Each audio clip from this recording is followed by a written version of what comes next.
오스왈드 챔버스의 주님은 나의 최고봉 1월 17일 묵상을 시작하도록 하겠습니다. 오늘의 말씀입니다. 갈라디아서 1장 15절에서 16절 초반 부분입니다. 그러나 내 어머니의 태로부터 나를 택정하시고 그의 은혜로 나를 부르시니가 그의 아들을 이방에 전하기 위하여 그를 내 속에 나타내시기를 기뻐하셨을 때. 아멘. 오늘 읽은 갈라디아서는 바울 서신 중에서 바울의 개인적인 이력이 가장 잘 나타나 있는 서신입니다. 오늘 읽은 말씀에서도 바울이 어떻게 복음 전파의 사명을 시작했는지를 이야기하고 있는 부분입니다. 우리는 흔히 하나님이 복음 전파를 위해서 바울을 부르셨다고 생각합니다. 이렇게 생각하면 바울의 생에서 가장 중요한 것은 복음 전파의 사명이 됩니다. 사명이 내 삶의 중심이 되면 때로는 내 감정적인 부분도 또는 사람과의 관계 부분도 어떤 신앙의 부분도 때로는 다 포기하고 오로지 그 사명만을 향해서 달려가야 된다고 생각할 때가 있습니다. 그러나 조금만 생각해 보십시오. 하나님이 당신의 사명을 위해서 바울이 꼭 필요했을까요? 바울이 아니면 하나님이 복음 전파의 일을 하실 수 없었을까요? 그래서 바울이라는 인물을 변화시키고 그 사명을 감당하게 했을까요? 아닙니다. 바울이 아니어도 하나님은 다른 사람을 통해서 일하실 수 있었을 것입니다. 심지어는 사람이 아니어도 하나님의 직접적인 역사로 하나님의 일을 하실 수 있습니다.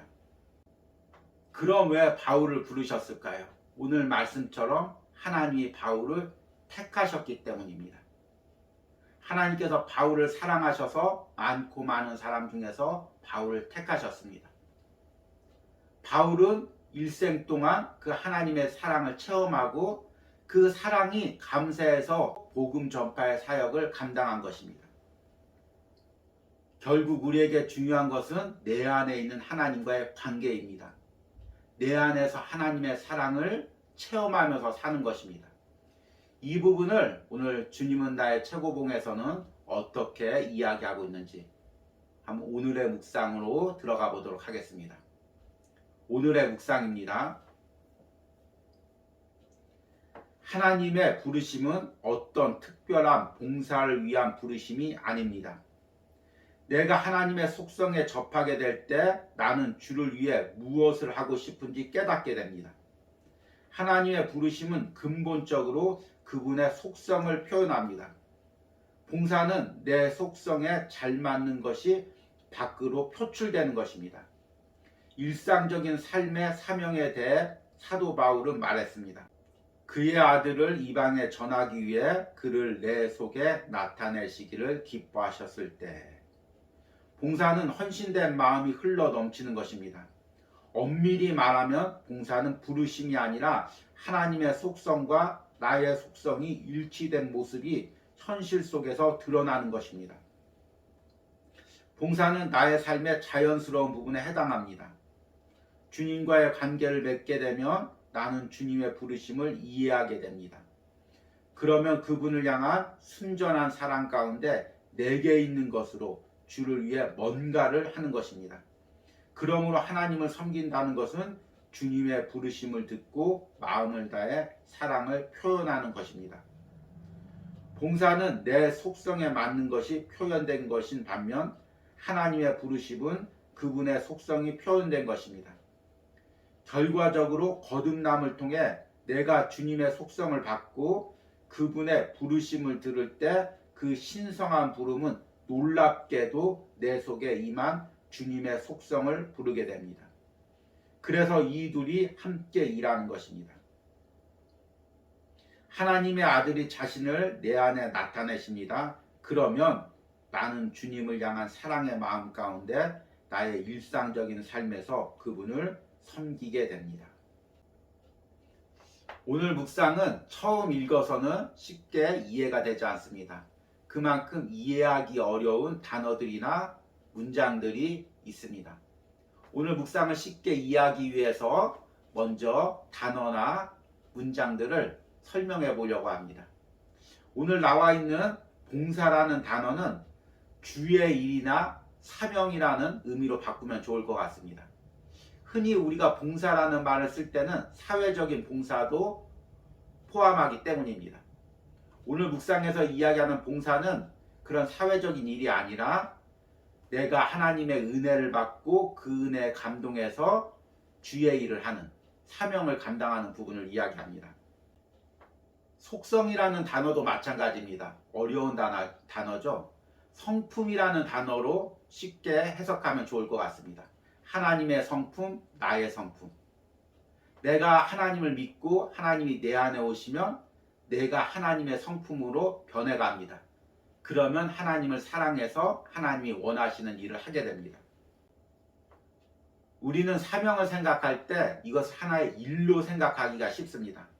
하나님이 나를 당신의 일을 시키기 위해서 일꾼으로 불렀다고 생각할 때가 많이 있습니다. 물론 완전히 틀린 말은 아닙니다. 그러나 일보다 더 중요한 것이 있습니다. 그것은 하나님의 사랑입니다.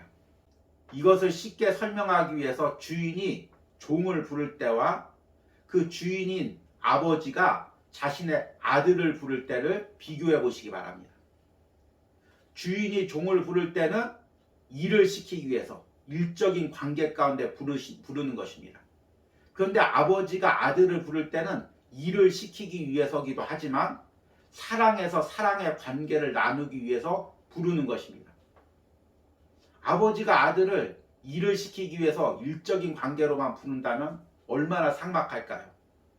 우리는 하나님과의 관계도 이렇게 생각할 때가 많이 있습니다. 하나님은 나를 사랑하셔서 자녀 삼기 위해서 나를 부르셨습니다. 그리고 내가 그 하나님의 사랑을 느끼기를 원합니다.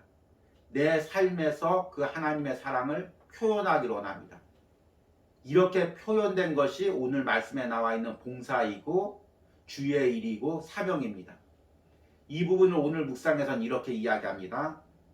주님과의 관계를 맺게 되면 나는 주님의 부르심을 이해하게 됩니다. 그러면 그분을 향한 순전한 사랑 가운데 내게 있는 것으로 주를 위해 뭔가를 하는 것입니다. 그러므로 하나님을 섬긴다는 것은 주님의 부르심을 듣고 마음을 다해 사랑을 표현하는 것입니다. 그러기에 우리가 사명을 감당할 때 중요한 것은 내가 그 일을 얼마나 잘하고 있는지, 얼마만큼 많이 하고 있는지 그것이 아닙니다.